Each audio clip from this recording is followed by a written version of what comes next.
Oke, ketemu lagi bersama saya. Hari ini kita akan belajar tentang distribusi probabilitas. Apa itu distribusi probabilitas? Mari kita sama-sama saksikan tentang materi ini.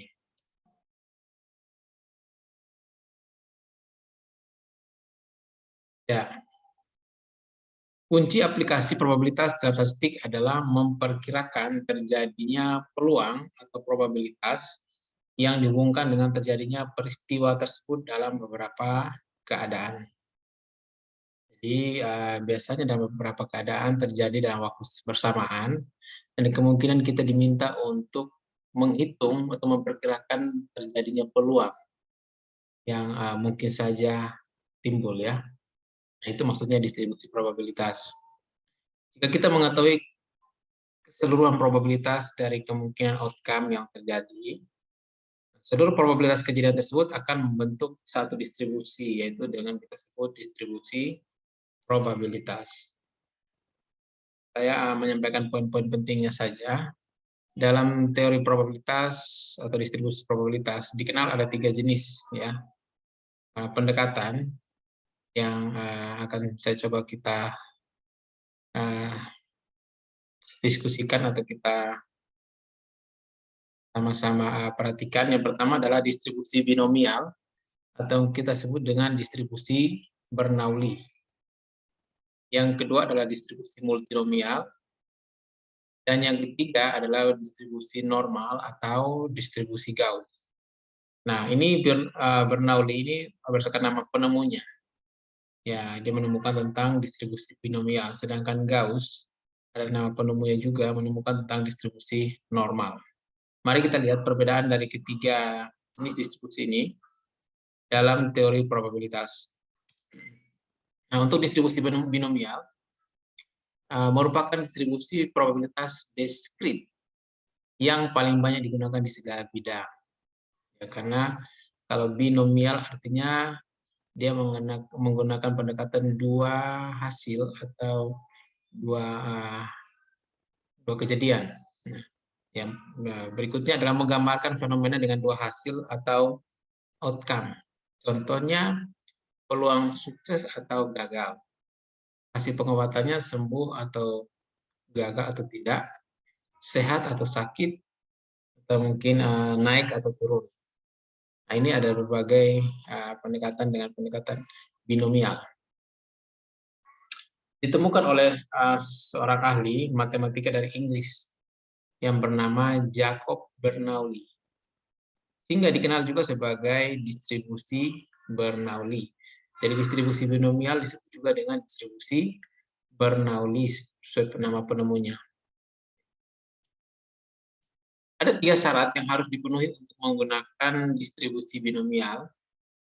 Yang pertama, jumlah trial merupakan bilangan bulat. Jadi harus bentuknya bilangan bulat. Contoh, melambungkan koin 2 kali. Nah, tidak mungkin yang muncul ada 2,5 kali. Jadi selalu bilangan bulat, tidak bisa bilangan pecahannya. Setiap eksperimen mempunyai 2 outcome atau hasil. Contoh sukses gagal, laki-laki perempuan, sehat sakit, setuju tidak setuju. Lalu peluang sukses sama setiap eksperimen. Jika misalnya lemparan dadu yang diharapkan adalah keluar mata 5, ya, maka dikatakan peluang sukses adalah 1/6. Ya, karena mata 5 hanya 1 dan peluang dari mata dadu, permukaan dadu adalah 6. Jadi peluangnya adalah 5 mata 5, yaitu 1/6. Hanya 1 mata di 6 sisi tersebut, yaitu tadi mata 5 tadi. Jadi kita dapat menghitungnya dengan 1/6. Sedangkan peluang gagalnya adalah 5/6. 5/6 itu berarti yang mata 1, 2, 3, 4, dan 6. Sedangkan peluang suksesnya yang ditanyakan adalah 5. Ya. Jadi gagalnya adalah 5/6. Untuk itu, maka peluang sukses dilambangkan P. Nah, peluang sukses dilambangkan P, sedangkan peluang gagal adalah 1/P, 1 kurang P. Peluang gagalnya 1 kurang P. Atau bisa juga kita lambangkan dengan Q. Peluang gagal itu Q. Maka dapat disampaikan bahwa Q sama dengan 1 kurang P. Nah, ini rumusnya untuk distribusi Bernoulli atau distribusi binomial.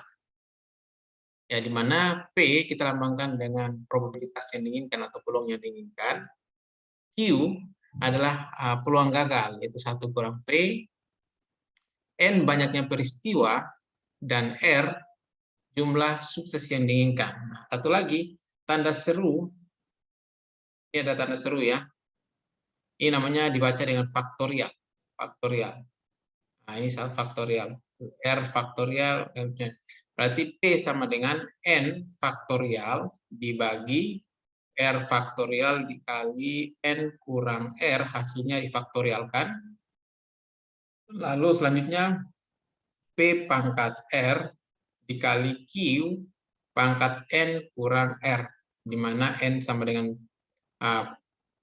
probabilitas yang diinginkan, Q 1 kurang P, N banyaknya peristiwa atau trial, dan R jumlah sukses yang diinginkan. Mari kita saksikan contoh kasus. Nah, misalnya kita ingin mengetahui besarnya peluang kelahiran 2 bayi laki-laki dari 3 kelahiran. Misalnya ada 3 orang ibu yang ingin melahirkan dalam waktu yang sama. Nah, kita diminta untuk menghitung besar peluang kelahiran 2 bayi laki-laki dari 3 kelahiran. Maka yang pertama kita sampaikan ada P. Ya, P adalah 0,5. 0,5 dari mana? 0,5 adalah kemungkinan lahirkan cuma 1, ya. Lahir cuma 1. 1/2 hitungannya. 1/2. Artinya 1/2 sama dengan 0,5. Berarti peluang suksesnya untuk lahir bayi laki-laki itu adalah 1/2 atau 0,5. Maka untuk mendapatkan Q-nya atau peluang gagalnya juga sama. 1 kurang 0,5. 1 kurang P. Yaitu 0,5 ya. Kalau kita mempelajari di ilmu dasar probabilitas, itu untuk menghitung peluang kan misalnya kalau ini kebetulan cuma 2, koin pun sama. Peluang misalnya kita melemparkan koin, itu melambungkan koin sebanyak 1 kali, lalu kita ditanya untuk memperkirakan peluang munculnya sisi H atau head adalah berapa? Karena sisinya cuma 2, maka 1/2. Nah, itu berarti 0,5. Sama halnya juga dengan proses persalinan. Ketika seorang ibu melahirkan kan biasanya anaknya hanya 1. Nah, walaupun nanti ada yang kembar, tapi pada umumnya 1 ya. Nah, umumnya 1. Nah, dari 1 itu kita diminta untuk menghitung, memperkirakan besarnya lahirnya peluang misalnya lahir laki-laki. Berarti karena 2 jenis kelamin cuma 2, laki-laki dan perempuan, maka berarti 1/2. Peluang suksesnya atau peluang lahirnya bayi laki-laki adalah 1/2 atau 0,5. Maka Q-nya atau peluang gagalnya adalah 1 kurang P, 0,5. Nah, sedangkan ini pertanyaan yang diminta adalah N-nya sama dengan 3. 3 itu jumlah kejadian yang diinginkan, 3 kelahiran. Ya. Sedangkan R tadi apa? Bisa dilihat di sini. Adalah peluang kelahiran. Peluang kelahirannya adalah ini, R ya. Jumlah sukses yang diinginkan. Dengan menggunakan rumus yang disampaikan, P sama dengan N faktorial dibagi R faktorial kali N kurang R, hasilnya difaktorialkan, lalu kali P pangkat R kali Q pangkat N kurang R. Nah, tinggal memasukkan rumus. P sama dengan 3 faktorial. N itu berapa? 3. 3 difaktorialkan. 3 difaktorialkan berarti 3 kali 2 kali 1. Kalau 4 faktorial itu berapa? Berarti 4 kali 2, kali 3 kali 2 kali 1. Kalau 5 faktorial pun sama. 5 kali 4 kali 3 kali 2 kali 1. Kalau 10 faktorial berapa? Sama hitungnya. Berarti 10 kali 9 kali 8 dan seterusnya sampai kali 1. Nah, N tadi berapa faktorialnya? 3. 3 faktorial berarti 3 kali 2 kali 1. Lalu R faktorial berarti 2 kali 1. Ini saya singkat saja. 2 kali 1 ya, 2 kali 1 dikali N kurang R. N berapa? 3 kurang 2, berarti 1 faktorial ya 1. Maka R faktorial tadi berapa? 2 kali 1, ini ya. Dan N kurang R, 3 kurang 2 kan 1, berarti 1. Ya. Dan tinggal kita coret. 21 kita coret, tinggal 3. Nah, selanjutnya dikalikan dengan P pangkat R. P-nya berapa tadi? P 0,5. Ini 0,5. Pangkatkan, kodratkan dengan R. R-nya berapa? R-nya 2. Ya. Kali 0,5 ya dari Q. Dari sini Q-nya. Pangkat N kurang R. N kurang R 3 kurang 2 tinggal berarti pangkat 1 ya. Tidak perlu ditulis kalau pangkat 1. Hasilnya berarti 3. 3 ini dikalikan dengan 0,5 dikuadratkan berarti 0,025 ya. Hasilnya sama dengan 0,375. Jadi peluang kelahiran 2 bayi laki-laki dari 3 kelahiran adalah 0,375. Itu kira-kira ya. 0,375 atau 37,5%. Oke, ini tugas adalah untuk latihan, silahkan nanti dikerjakan. Berapa probabilitas keluarnya angka 5 sebanyak 2 kali bila sebuah dadu dilambungkan 3 kali? Nah, berapa probabilitas keluarnya angka 5 sebanyak 2 kali bila sebuah dadu dilambungkan 3 kali? Nah, tadi juga sama ya, kalau penghitungannya nanti harus cari dulu nilai P, nilai Q, nilai N, dan nilai R. Lalu berapa probabilitas hujan 3 hari dalam seminggu selama 4 minggu? Sama juga kita cari dulu nilai P, Q, N, dan R, lalu kita masukkan dalam rumus. Silakan nanti itu bisa dicoba. Yang kedua, setelah distribusi binomial atau distribusi Bernoulli, yang kedua adalah tentang distribusi multinomial. Dalam satu peristiwa kadang menghasilkan lebih dari 2 event. Maka distribusi yang dihasilkan disebut distribusi multinomial, lebih dari 2 event. Ya. Kalau binomial kan mungkin 2 event, kalau multi lebih dari 2 event. Hasil dari pengobatan kan bisa saja 3. Bisa saja sembuh, bisa saja cacat, atau mungkin mati. Nah, peluang-peluang ini kan bisa kita perkirakan juga menggunakan pendekatan distribusi multinomial. Dengan demikian rumusnya sama dengan sebagai berikut. P sama dengan N faktorial dibagi R1 faktorial, R2 faktorial, R3 faktorial. Apa ini R? Ya, ini adalah peluangnya. Peluang ini untuk sembuh, cacat, mati misalnya. P1 pangkat R, P2 pangkat R, dan P3 pangkat R. Nah, di mana R1 tambah R2 tambah R3 hingga RK sama dengan N. P1 tambah P2 tambah P3 hingga PK sama dengan 1. Ini sudah ketetapan. Kita contoh kasus dengan rumusnya sebagai berikut ya. Seorang dokter melakukan pengobatan sebanyak 6 kali terhadap 6 orang penderita gagal jantung dengan hasil sembuh sempurna, sembuh dengan gejala sisa, dan sembuh meninggal. Dan meninggal. Berarti ada 3 kemungkinan. Ya, seorang dokter melakukan pengobatan sebanyak 6 kali terhadap 6 orang penderita gagal jantung. Nah, kemungkinan dari 6 orang ini mungkin ada yang sembuh sempurna, ada mungkin sembuh dengan gejala sisa, dan ada juga bisa saja meninggal. Lalu berapa besar probabilitas dari 6 kali pengobatan tersebut menghasilkan 2 orang sembuh sempurna, 2 orang sembuh dengan gejala sisa, dan 2 orang meninggal. Nah, ini sudah kita dapatkan nilai R-nya. 222. Ini sesuai pertanyaan yang disampaikan.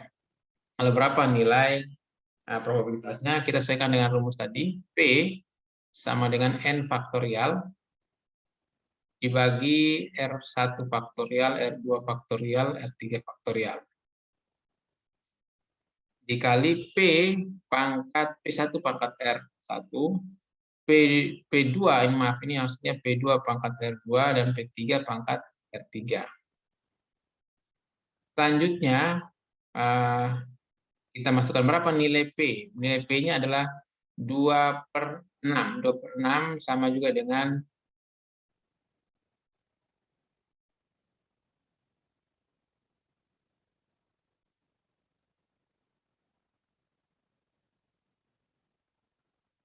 sama juga dengan 1/3. Jadi kita tinggal masukkan P sama dengan 6 faktorial. 6 faktorial ini berarti 6 kali 5 kali 4 kali 3 kali 2 kali 1.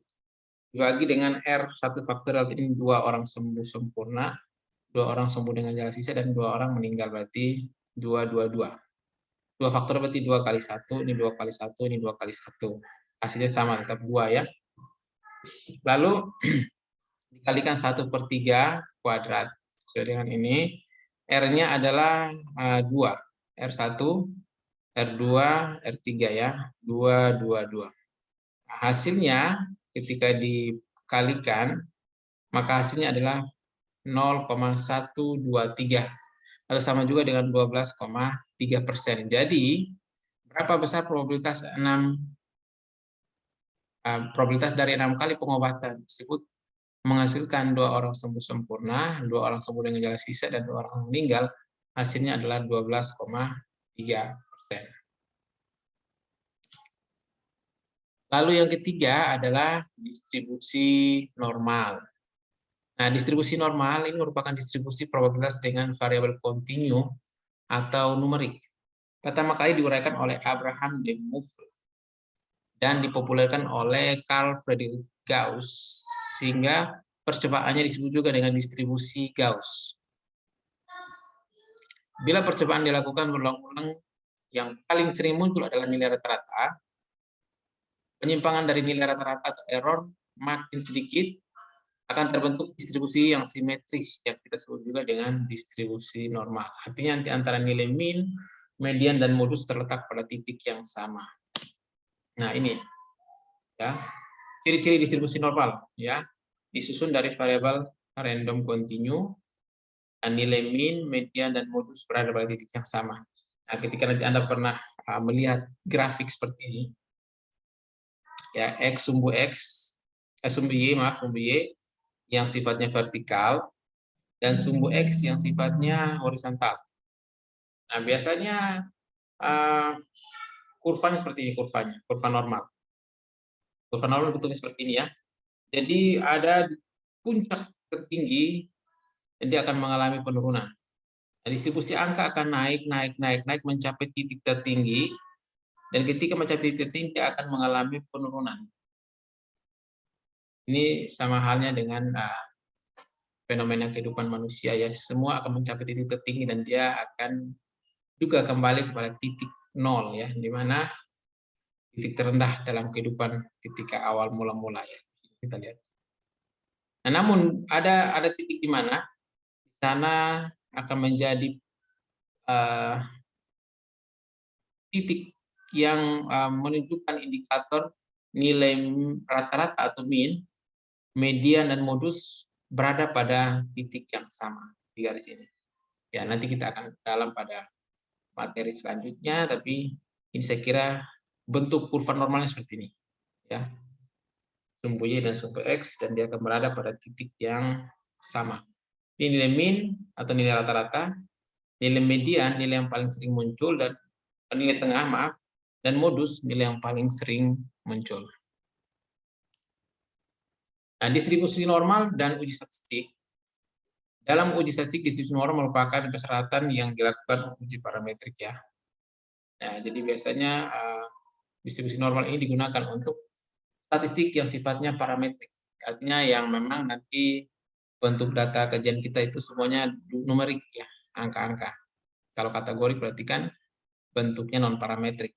Jadi contohnya umur berarti nanti misalnya umurnya tua, muda, itu kalau non parametrik. Tapi kalau parametrik berarti umurnya dalam bentuk angka, misalnya 31 tahun, 50 tahun, 41 tahun, 47, dan seterusnya. Nah, ini adalah parametrik. Nah, biasanya kalau kita menggunakan parametrik seperti itu, pasti akan ketemu dengan kurva seperti ini, namanya kurva normal, mean, median, modus. Data sampel dengan skala numerik harus dilakukan uji normalitas atas sebelum dilakukan uji parameter. Jadi, kita perlu melakukan uji normalitas, mengenai kenormalan data. Datanya terdistribusi normal atau tidak. Ya. Sebelum kita melakukan uji parametrik, misalnya kita ingin menggunakan uji regresi, uji korelasi, uji path analysis, SEM, semua harus dilewati dengan uji normalitas.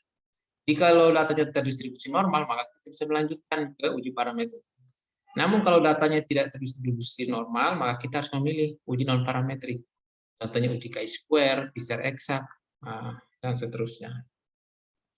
Nah, bila syarat normalitas data tidak terpenuhi, maka pakai uji non-parametrik. Nah, kalau parametrik sudah pasti kita kontak dengan ini. Ya, ini kurva normal.